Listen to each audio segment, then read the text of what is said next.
Hey guys, today we're going to do a video on how you can save big money with your chicken's feed.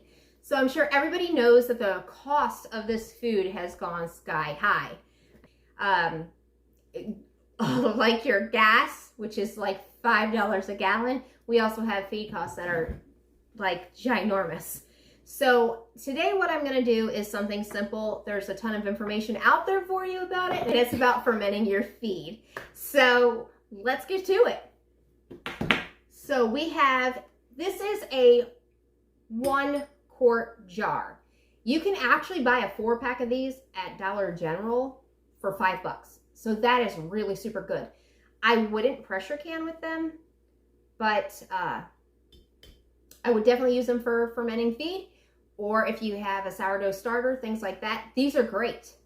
So got these super cheap. So we're gonna take our 1-quart jar.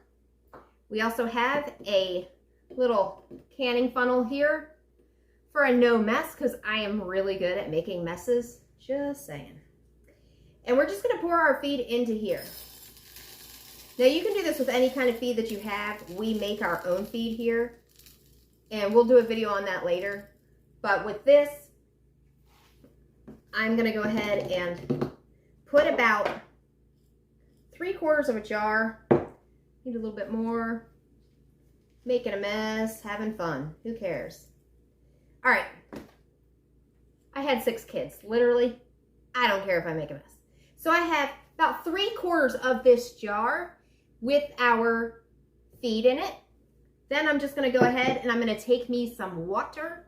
It's about lukewarm, maybe a little bit warmer. I like it because if you do it where it's warm, I think that the feed actually has the ability to soak it up, and all the natural nutrients coming out of this feed is really good. So in our feed, we do not break down any of our grains at all. We just simply allow them to be in their natural state as long as we can. It's to let your birds be the healthiest that they can be. Most of your nutrients that you get from grains, like your whole grains, most of the nutrients is going to be in this little bitty seed, and the moment you crack it open, it can actually start to go bad.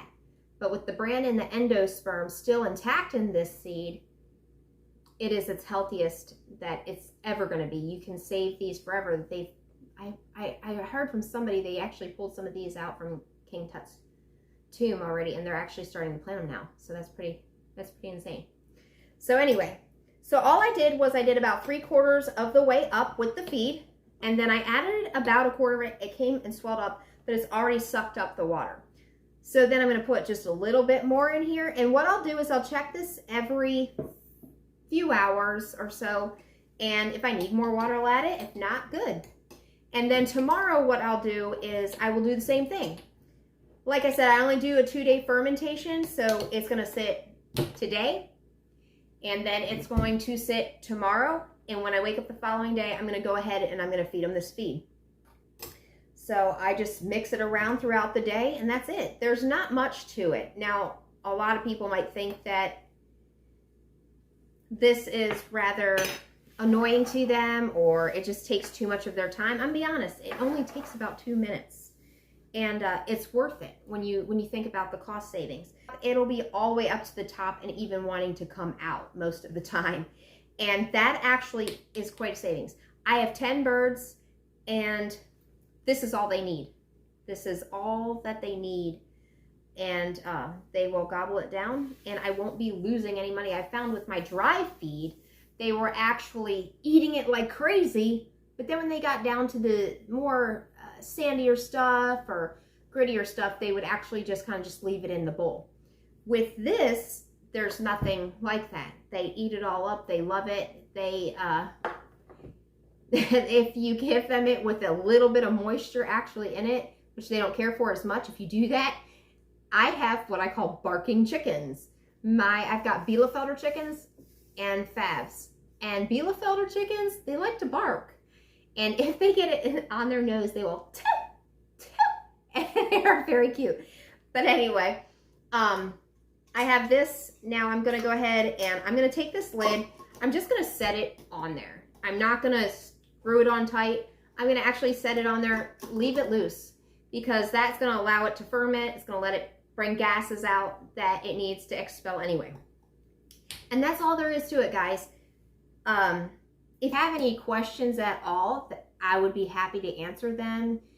You can leave it in the comments below, or you can send me an email at wilsonacreshomestead@gmail.com. And I'm also on Facebook as well. If you have a different way that you do it, that would be really cool to see that, because I'd like to see it. Maybe I'll change something that I'm doing.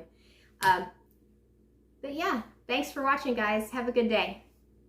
Don't forget to make sure you like and subscribe. Thanks for watching.